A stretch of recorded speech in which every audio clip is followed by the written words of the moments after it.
আসসালামু আলাইকুম প্রিয় নবম দশম শ্রেণীর শিক্ষার্থীদেরকে শুভেচ্ছা জানাচ্ছি। সবাই একটু দেখেন, আজকে আমরা 2.1-এর খুবই গুরুত্বপূর্ণ তিনটা অঙ্ক আজকে সমাধান করবো ইনশাআল্লাহ। এখন এই তিনটা অঙ্ক প্রায়গুলি পরীক্ষাতে আসে, কিন্তু আনফরচুনেটলি আমাদের ছেলেমেয়েরা এই অঙ্কগুলো ভালো করে করতে পারে না। তাহলে সে বেসিক্যালি দুর্বল, এই কারণে সে অঙ্কগুলো ভালো করে করতে পারে না। আজকে আমরা চেষ্টা করব আপনাদেরকে সুন্দরভাবে ধরে ধরে বুঝাই দেওয়ার জন্য। শুরু করি 1 নম্বর অঙ্ক, 7-এর ক নাম্বার অঙ্ক। এখানে এত হলে এক্স এবং ওয়াই মান বার করতে বলছে। ঠিক তিনটার এক্স এবং ওয়াই মান বার করবো আমরা। দেখেন, প্রথম ব্র্যাকেট থাকলে সেটের অঙ্কে প্রথম ব্র্যাকেট থাকলে ক্রমজোটকে বোঝানো হয়। ক্রমজোট বোঝানোর জন্য প্রথম ব্র্যাকেট দেওয়া হয়। দেখেন, এখানে প্রথম ব্র্যাকেট আছে, এখানেও প্রথম ব্র্যাকেট আছে। তাহলে ক্রমজোট বলতে মানে কোন ব্র্যাকেট দ্বারা ক্রমজোট বোঝানো হয়? প্রথম ব্র্যাকেট দ্বারা। ক্রমজোটটা কি? এক জোড়া উপাদানের মধ্যে কোনটি প্রথম অবস্থান এবং কোনটি দ্বিতীয় অবস্থান? প্রথম অবস্থান কোনটি, দ্বিতীয় অবস্থান কোনটি, তা সুনির্দিষ্ট করে জোড়া আকারে প্রকাশ করাকে বলা হয় ক্রমজোট। আমি আবারও বলি, এক জোড়া উপাদানের মধ্যে কোনটি প্রথম অবস্থানে হবে আর কোনটা দ্বিতীয় অবস্থানে হবে তা সুনির্দিষ্ট করে জোড়া আকার প্রকাশ করতে হবে, তাহলে সেটাকে বলা হবে ক্রমজোট। এই হচ্ছে ক্রমজোটের বেসিক আলোচনা। আজকে আমরা আসলে অঙ্কর মাধ্যমে আমরা আরেকটু বিস্তারিত বুঝবো। দেখেন, ক্রমজোটের সূত্রটা কি? ক্রমজোটের সূত্র অনুসারে আমাদের কি আমাদের দেওয়া আছে x - 1 y + 2 সমান y - 2, 2x + 1। এই হচ্ছে আমাদের ক্রমজোটের অঙ্ক, ক নম্বর অঙ্ক। এটা আমাদের দেওয়া আছে। এখন আমরা লিখতে প্রশ্ন মতো লিখতে পারি, সত্য মতো লিখতে পারি, অথবা ক্রমজোটের সূত্র অনুসারেও লিখতে পারি। তো আমরা এখানে ক্রমজোটের সূত্র অনুসারে লিখি একটু, ক্রমজোটের সূত্রানুসারে একটু খেয়াল করি আমরা সবাই। ক্রমজোটের সূত্রটা কি? এখানে দুইটা উপাদান আছে, যেহেতু ক্রমজোট জোড়া আকারে থাকতে হবে। এখানে একটা, এখানে একটা, দুটো জোড়া আকার আছে। এটার অবস্থান প্রথম, এটার অবস্থান দ্বিতীয়। ওই এক জোড়া উপাদানের মধ্যে কোনটি প্রথম অবস্থান, কোনটি দ্বিতীয় অবস্থান তা সুনির্দিষ্ট করছে। প্রথম অবস্থান এটা হবে, দ্বিতীয় অবস্থান এটা হবে। জোড়া আকারে প্রকাশ করছে, এই দেখেন জোড়া আকারে প্রকাশ করছে, আর এটাকে বলা হয় ক্রমজোট। দেখেন, ইএনের প্রথমটা উপাদান সমান ইএনের প্রথমটা হবে। ক্রমজোট সূত্রটা একটু খেয়াল করেন। এইখানে প্রথম উপাদান, এইখানে প্রথম উপাদান তো এটা, এখানে প্রথম উপাদান তো এটা। তাহলে আমরা লিখতে পারি x - 1 এই সমানের সমান এখানে দ্বিতীয় উপাদান y - 2। আশা করি এটা নিয়ে কারো কোনো প্রশ্ন নাই। এখানে প্রথম উপাদান লিখলাম, প্রথম উপাদান সমান আছে, দিলাম সমান, এখানে প্রথম উপাদান, অর্থাৎ প্রথম উপাদানের সাথে প্রথম উপাদান, দ্বিতীয় উপাদানের সাথে দ্বিতীয় উপাদান। একটু জিনিস খেয়াল করেন, এখানে এটা সমান এটা লেখার কথা, রাইট? এখানে y + 2 লেখার কথা, কিন্তু আমরা একটু কি করব, এই 2x লিখবো আগে আর এটাকে লিখতে একটু পরে। কেন? কারণ প্রশ্ন হতে পারে কেন স্যার? কারণ আপনি তো বলছেন এখানে প্রথমটা সমান, এখানে প্রথমটা হবে, তাহলে এখানে এটা সমান তো এটা হওয়ার কথা না, লিখি আমরা এটাকে লিখছি আগে, এটাকে লিখছি পরে। কেন? কারণ এই সাইডে x এর দ্বারা নিচে আমরা x রাখার জন্য, আর y নিচে y রাখার জন্য। তুমি এটা সব সময় একটু খেয়াল করবে, a সমান যদি b হয় তাহলে আমরা লিখতেই না b সমান হয় a, মানে a সমান যদি b হয় তাহলে আমরা b সমানতাই লিখতে পারি। গুলি তো সেম কথা। কেন করছে এটা? জাস্ট এই সাইডে x আছে, এইজন্য x এর সবগুলো x এর রাখছি, আর y এর সবগুলো x এর রাখছি। আশা করি সবাই বুঝতে পারছো। এখন দেখো, একদম সিম্পলি সমাধান করবো আমরা এটাকে। একটু খেয়াল করছো সবাই, হয় যোগ নয় বিয়োগ, হয় x যেতে হবে নয় y যেতে হবে। এই পদ্ধতিকে বলা হয় অপনয়ন পদ্ধতি। আমরা অষ্টম শ্রেণীতে সমাধানের দুইটা পদ্ধতি শিখছি, একটা হচ্ছে অপনয়ন পদ্ধতি, আরটা হচ্ছে প্রতিস্থাপন পদ্ধতি। বেশিরভাগ অঙ্কর ক্ষেত্রে আমরা অপনয়ন পদ্ধতি ব্যবহার করব। আশা করি সবাই ব্যাপারটা বুঝতে পারছো। দেখো চাই অপনয়ন পদ্ধতির সিস্টেমটা কি। যোগ বা বিয়োগ করলে হয় এক্স ব্যানিশ হইতে হইব, নয় ওয়াই ব্যানিশ হইতে হইব। যে কোনো একটা চলক ব্যানিশ হইতেই হবে। দেখেন দেখে আমরা যদি যোগ করলে যায় কিনা, এই দেখেন এক্স এক্স যদি আমরা যোগ করি তাহলে ইয়ানে এক ইয়ান আছে দুই, 3x হয়ে যায়। ইয়ানে ওয়াই যোগ করলে কত 2y হয়ে যায়। আমরা এগুলোর কথা না হয় বাদ দিলাম, আমরা আগে আমাদের হয় x যাইতে হইব, নয় y যাইতে হইব। x ও যাচ্ছে না যোগ করলে, y ও যাচ্ছে না, কি এক বিপদের কথা। x ও যাচ্ছে না, y যাচ্ছে না, তাহলে তো অপনয়ন করছে না। আপনার প্রতিস্থাপন পদ্ধতি এটা করতে পারবেন, সো ইজি যে প্রতিস্থাপন পদ্ধতি করলো, অপনয়ন পদ্ধতি করলেও ইজি হবে, প্রতিস্থাপন পদ্ধতি করলেও ইজি হবে। আমি দুইটা পদ্ধতি আপনাকে দেখাবো। তো দেখেন খেয়াল করেন আপনি, আমরা যদি এখানে বিয়োগ করি, যোগ করে যদি যাচ্ছেন তাহলে বিয়োগ করি,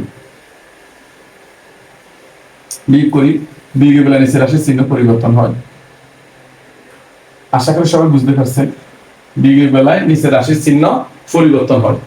এখন এই দুই থেকে এখানে আছে এক, কিছু না মানে কত আছে এক, তাহলে এই দুই থেকে এক বিয়োগ করলে কত থাকে এক, একই আর দেওয়া লাগে, আর একটা এক্স বসে যাবে মাইনাস। এটা কে কে বুঝুন বলেন। এখানে আছে দুই, এখানে কিছু না মানে কি আছে এক, তাহলে দুই থেকে এক বিয়োগ করলে কত এক, একই আর দেওয়া লাগবে, আর একটা প্রতীক বসে যাবে। বড় সংখ্যা এক ছোট দুই বড়, আমরা জানি বড় সংখ্যার আগে যে চিহ্ন থাকবে সে চিহ্ন বসে যাবে, এই জন্য এখানে মাইনাস বসে গেছে।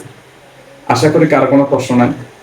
এবার আসেন, এখানেও মাইনাস এখানেও মাইনাস, যখন প্লাসের চিহ্ন এভাবে মাইনাস চিহ্ন বসে যায় তখন প্লাসের কার্যকারিতা বা উপরের চিহ্নের কার্যকারিতা বাদ, নিচেরটা হবে এখন মূল চিহ্ন। আমরা জানি একের অধিক বিগ চিহ্ন, একের অধিক বিগ চিহ্ন থাকলে একটা চিহ্ন বসবে, সংখ্যাগুলো যোগ হবে। কে কে বুঝানো বলবো দেখি। একের অধিক বিগ চিহ্ন, এখানেও মাইনাস এখানেও মাইনাস, একটা চিহ্ন বসছে, আর এই দুইটার সময় কি হচ্ছে যোগ। সমানের সমান দিয়ে দিলাম, এই সমানের সমান দিয়ে দিলাম, প্লাস ওয়াই মাইনাস ওয়াই, গন মাইনাস টু মাইনাস টু, একটা চিহ্ন বই যাবে, সংখ্যাগুলো কি হবে যোগ। আশা করি কারো কোনো প্রশ্ন নেই। এখন দেখেন বা মাইনাস এক্স এর minus x minus four is a minus, এসে কি হবে প্লাস। আশা করি সবাই বুঝতে পারছেন। এটা নিয়ে কারো কোনো প্রশ্ন আছে কিনা। মাইনাস এক্স এর মাইনাস এক্স মাইনাস ফোর এর মাইনাস ফোর, এটা মাইনাস, এসে রাশি কি যাবো প্লাস। এখন দেখেন বা মাইনাস এক্স এর মাইনাস এক্স, এই সাইড থেকে দুই বিয়োগ করি, দুই বড় সংখ্যার আগে যে চিহ্ন থাকবে সে চিহ্ন বসে যাবে, রাইট। এখন দেখেন এ মাইনাস আর এ মাইনাস গণ, সুতরাং আমরা কি লিখতে পারি x ইকুয়াল টু 2। আশা করি কারো কোনো প্রশ্ন নাই। এখন আমি যদি এটাকে 1 নং সমীকরণ দিই তাহলে আমরা কি লিখবো এখানে, 1 নং সমীকরণে 1 ননে x এর মান বসিয়ে পাই, মান বসিয়ে পাই, রাইট। আমরা দেখেন জায়গা না থাকে আমরা একটু পাশে লিখতেছি 1 নং, দেখি 1 নংটা লিখি আমরা x মাইনাস 1 y মাইনাস 2। এটা নিয়ে কারো কোনো প্রশ্ন নাই, 1 নং লিখে ফেলাছি। আপনি ইচ্ছে লিখে 2 নং দিতে পারেন, আমার লাগবে না এই জন্য আমি দিই নাই। এখন দেখেন বা মাঝখানে সমান চিহ্ন থাকলে প্রথমে বা দিতে হয়। এই যে x আছে, এই যে x, এই x এর মানটা কত আছে এখানে 2, আমরা x এর জায়গায় 2 লিখে দিলাম। -1 এর -1 সমানের সমান y - 2 এর y - 2। আশা করি সবাই বুঝতে পারছেন। এখন দেখেন বা এই 2 থেকে 1 বিয়োগ করলে কি হয় 1 সমানের সমান y - 2 এর y - 2। আশা করি এই লাইন নিয়ে কারো কোনো প্রশ্ন নাই। এখন দেখেন বা 1 এর 1 মাইনাস s এর চলে এসে কি দেব প্লাস y এর y আমরা রাখি দিলাম। সুতরাং এটা সমান কি লেখা যায় 3 সমান কত y, সুতরাং y ইকুয়াল টু কত 3। আমাদের এই 7 y মান বের হয়ে গেছে। আশা করি কারো কোনো প্রশ্ন নাই। এখন আনসার কি লিখবো আমরা, সুতরাং আমরা এই অঙ্কের আনসার কি লিখবো, সুতরাং x, y সমান প্রথমে কার মান লিখবো, যেহেতু এখানে x লিখছো তাহলে আগে x এর মান 2, y এর মান কত 3, শেষ। আশা করি সবাই বুঝতে পারছো। কারো যদি কোনো প্রশ্ন থাকে কমেন্ট বক্সে অবশ্যই জানাবে। এখন আসো 2 নম্বর অঙ্কটা আমরা কিভাবে করব। 2 নম্বর অঙ্ক কিন্তু একটু জটিলতা আছে, সবাই একটু মেন্টালি প্রিপারেশন নিবে ভালো করে।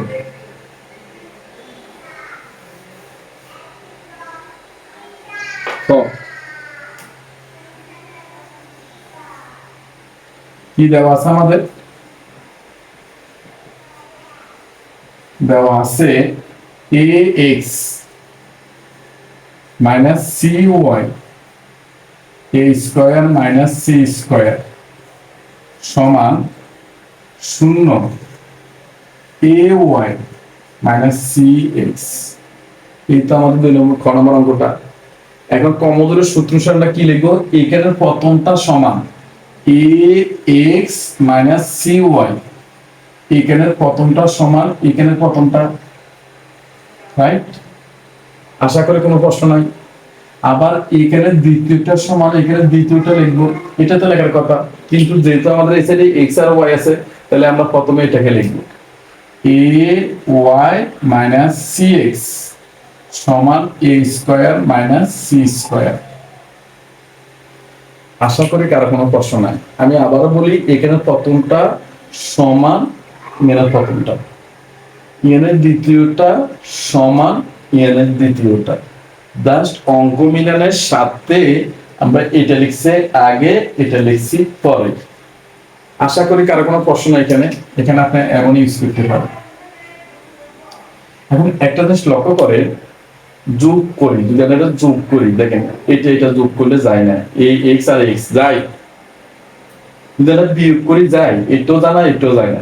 যদি না যায় অপনয়নের সিস্টেমটা কি? 1 ননের y সহগ দ্বারা 2 নংকে গুণ, 2 ননের y সহগ দ্বারা 1 নংকে গুণ। আমরা এখানে নাম্বার দিব 1 নং, এটা আমরা নাম্বার দিব আমরা 2 নং। ঠিক আছে? দেখেন নিচেরটার y সহগ কত আছে? নিচেরটার এই নিচের y সহগ আছে a, এই a দ্বারা উপরের পুরো ব্যাকটেরিয়ার গুণ করবে। আর উপরের y সহগ কত? c, c দ্বারা নিচের ব্যাকটেরিয়ার গুণ হবে। আশা করি কি ব্যাপারটা বুঝতে পারছেন? এখন কত হচ্ছে স্যার, x এর সহগ দি করি। হ্যাঁ, যদি আপনি x এর সহগ দি করেন তাহলে এখানে x এর সহগ c, চিহ্ন বাদ দিয়ে হিসাব করবেন। x এর সহগ c, এই c দ্বারা উপরের ব্যাকটেরিয়ার গুণ করবেন। আর এখানে x এর সহগ a, a দ্বারা নিচের ব্যাকটেরিয়ার গুণ। আশা করি সব ব্যাপারটা বুঝতে পারছেন। শুরু করি আমরা একটু। তাহলে এখানে 1 নংকে গুণ করুন নিচে 2 ননের y সহগ দ্বারা, এই 1 নংকে গুণ করুন নিচে 2 ননের y সহগ দ্বারা। 2 ননের y সহগ এর কত আছে? a, তাহলে আমরা a দ্বারা যদি আমরা 1 নংকে গুণ করি, দেখেন a দ্বারা a এর গুণ করলে কি হয়? a স্কয়ার, a দিয়ে এর গুণ করলে a স্কয়ার, x এর x বসে গেছে। এটা কি বুঝতে পারছেন সবাই? মাইনাসের মাইনাস। আবার এই দিবে কার গুণ করলে c রে, ac y বসে গেছে, সমানের সমান। a দিয়ে যদি আমরা শূন্যের গুণ করি কি হয়? শূন্য, কারণ a গুণ শূন্য মানে কি হয়? শূন্য। তাহলে 1 ননের গুণ আমরা কিন্তু একটু ভাষা একটু জিনিস একটা ভাষা লিখে দিই, তাহলে আপনি একটু সহজে বুঝবেন। তাহলে 1 নং গুণ এই 1 নং গুণ করুন 2 ননের y সহগ, 2 ননের y সহগ a দ্বারা, এবং 2 নংকে গুণ করুন 2 নংকে গুণ করব 1 ননের y সহগ দ্বারা। 2 ননের এটা না, এটা গুণ করবে 1 ননের y সহগ। 1 ননের y সহগ কত? c, চিহ্ন ছাড়া হিসাব হবে, কাজটা শেষ। শুধু এই থিমটাতে মাথায় রাখেন। গ নাম্বার কি? গ তোমার আরো কঠিন অঙ্ক করলে পারবে। আমি গটা করাবো না, এই থিমটাকে ইউজ করে আপনি করবেন, শুধু ছোট্ট একটা ঠেস দিয়ে যাবে। খেয়াল করেন, তাহলে আমরা 1 নংকে দ্বারা গুণ করব, গুণ করলে a গুণ করলে কি হয়? a স্কয়ার, x এর x বসে গেছে, মাইনাসের মাইনাস, a এর c দিয়ে গুণ করেন ac, y এর y বসে গেছে, সমানের সমান, শূন্যের এই দিকে কত হয়? শূন্য। আবার 2 নংকে এই 2 নংকে কি দ্বারা গুণ করব? c দ্বারা গুণ করেন। আমরা একটা কাজ করতে পারি, x এর আগে x এর একটু সাদায় লিখে আমরা। তাহলে যদি আমরা এটা করি, এই যেহেতু এটা হচ্ছে আমাদের x, এটা কিন্তু আমরা এটার সাথে হিসাব করি, তাহলে 2 নংকাটা কি? এই 2 নংকের গুণ কি দ্বারা? c দ্বারা। তাহলে c দিয়ে c গুণ করলে কি হয়? c স্কয়ার, x এর x বসে গেছে, এটা কোন শ্রেণী নামে কি? প্লাস দিলাম প্লাস। এটার গুণ করবে কি দ্বারা? পুরো ব্যাকটেরিয়ার c দিয়ে গুণ না, এটা আমরা সিলিং বলি এসি ওয়াই, রাইট, সমানের সমান এই সাইডের কি দ্বারা গুণ, সি দ্বারা গুণ। দেখেন আমরা গুণ আকারে রাখি দিলাম a square minus C square. আশা করি সবাই বুঝতে পারছেন, এলে নিয়ে কারো কোনো প্রশ্ন নাই। এখন হয় যোগ নয় বিয়োগ, হয় x চলে যেতে হইব নয় y চলে যেতে হইব।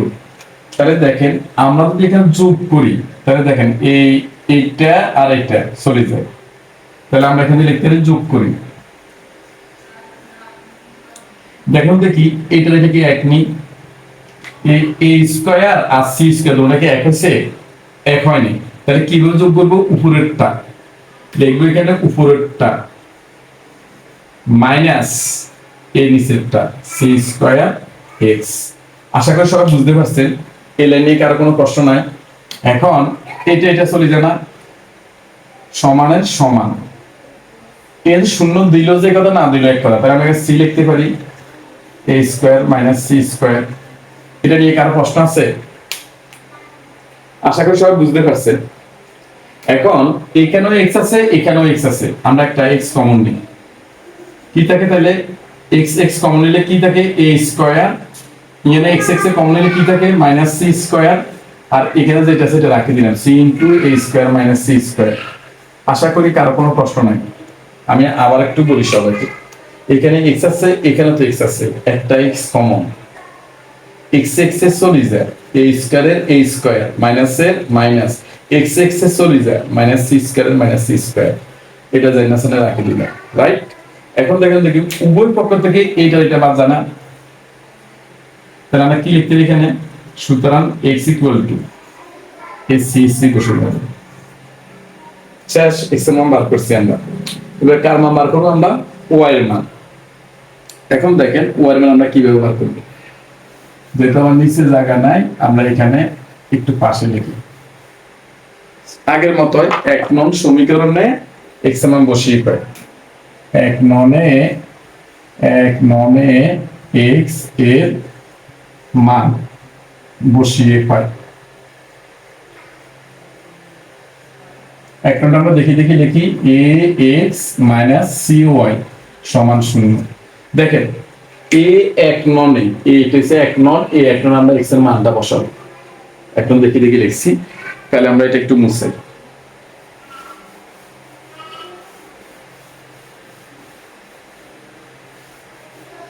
এখন খেয়াল করুন তো সবাই, বা x এর মানটা কি আছে এখানে c, তাহলে a রে বই গেছে x এর জায়গা, x এর মানটা লিখলাম c মাইনাস cy এর cy সমান 0 0। আশা করি সবাই বুঝতে পারছেন, a রে বসে গেছে x এর জায়গা x এর মান c, এটা জানেন বসে গেছে সমানের সমান 0 0। কারো প্রশ্ন? এখন তাকানো দেখি, বা মাইনাস cy, যেটা আমরা y মান বের করব এই জন্য yটাকে এই সাইডে রাখি দিছি আর এটাকে সাইডে নিয়ে যায় মাইনাস ac। এই লাইন নিয়ে কারো প্রশ্ন আছে কিনা? এখন দেখো তো উভয় পক্ষ থেকে কারে বাদ দেওয়া যায়, এখানে দেখেন মাইনাস আর এই মাইনাস গণ, এখানে c আর ac চলে যায়, তাহলে y সমান কি থাকে এখানে a। শেষ, আশা করি কারো কোনো প্রশ্ন নাই।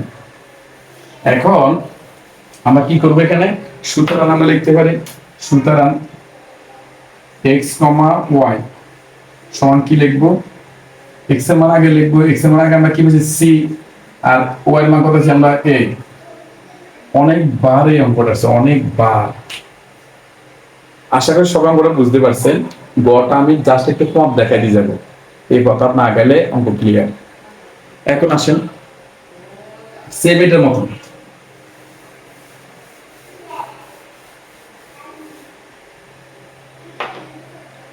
গ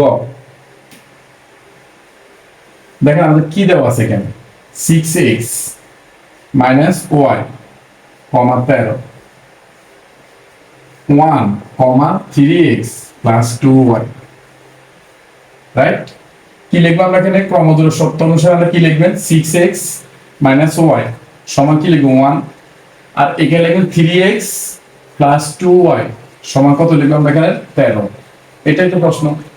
এখন আপনারা জানেন ওই আগের অঙ্কটা 1 নং গুণ 1 নংকে গুণ করবে নিচেরটার y শক দ্বারা, নিচেরটার y শক হলো 2, আমরা 1 নং গুণ করব 2 দ্বারা। এবং 2 নংকে কত দ্বারা গুণ করবো? এখানে দিব আমরা 1 নং, এটা দিব আমরা 2 নং। এবার 2 নংকে কত দ্বারা গুণ করবো? 2 নংকে গুণ করব উপরটার y সব দ্বারা, নিচেরটার y সব দ্বারা উপরটারে গুণ, উপরটার y সব দ্বারা নিচেরটারে গুণ। তাহলে এখানে y সব কিসের মানে কত? 1। বাকি অঙ্কটা করব, একটু দেখে নিন। একটু দেখলে তো পুরোটা দেখা হয়ে যায়। দেখেন, একটু দেখেন, 2 দিয়ে গুণ করে আমরা 6 দিয়ে গুণে কত? 12। x এর x, মাইনাস এর মাইনাস, 2 দিয়ে y গুণ করলে 2y, 2 দিয়ে 1 গুণলে 2 একে 2। আবার এটার করব আমরা কত দ্বারা? 2 নং গুণ করব 1 দ্বারা, 3x একে 3x প্লাস 2y এর 2y, 13 কে 13। দেখেন, যদি আমরা যোগ করি 15 আর 3 মানে 12 আর 3 যোগ করলে কত? 15। x এর x বসে গেছে, এটা চলে যায় না, এটা যোগ করলে কত হয়? 15। আশা করি সবাই বুঝতে পারছেন, কারো সমস্যা নাই। এখন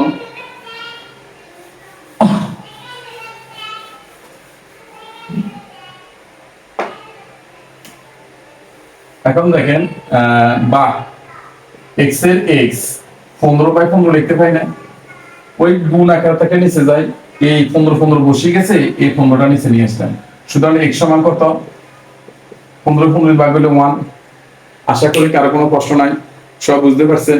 এবার আমি কার মান দরকার? y এর মান।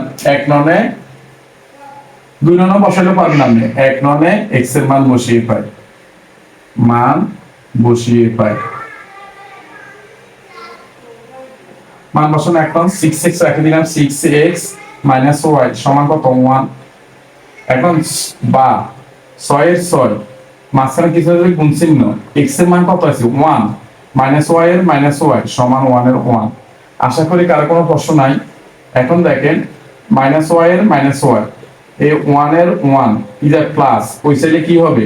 6 দিয়ে 1 গুণলে 6 একে 6, বা মাইনাস y এর মাইনাস y, 6 থেকে 1 বিয়োগ করলে কত? -5। সুতরাং মাইনাস মাইনাস উভয় পক্ষ তো বাদ, এস এর মাইনাস এস এর মাইনাস বাদ, y সমান কত থাকে? 5। আশা করি কারো কোনো প্রশ্ন নাই। আনসার শেষ আমাদের। পুরো অঙ্কটার উত্তর কি লিখবো ভাবছিলাম আপনারা করবেন। এখন যদি বাইরে যদি আবার আটকে যান, তাহলে স্যারকে আবার কমেন্টে বিরক্ত করে বলবেন, স্যার আমি পারি না, পুরো অঙ্কটা আবার করেন। এই জন্য আমি একাত্রে করে দিলাম। সুতরাং আমরা কি লিখবো? x, y সমান আমরা কি লিখবো? x এর মান 1, y এর মান 5। প্রিয় শিক্ষার্থীরা, সবার কাছে ক্লাসটা কেমন লাগছে? যদি ভালো লেগে থাকে অবশ্যই ইউটিউব চ্যানেল থেকে দেখলে চ্যানেলটিকে সাবস্ক্রাইব করে দিবেন, আর যদি ফেসবুক থেকে দেখেন অবশ্যই চ্যানেলটাকে ফলো করে দিয়ে আপনার গুরুত্বপূর্ণ মন্তব্য জানাবেন, বুঝলে ডান লেখেই জানাই দিবেন। সবাইকে ধন্যবাদ, সবাই ভালো থাকবেন। আসসালামু আলাইকুম।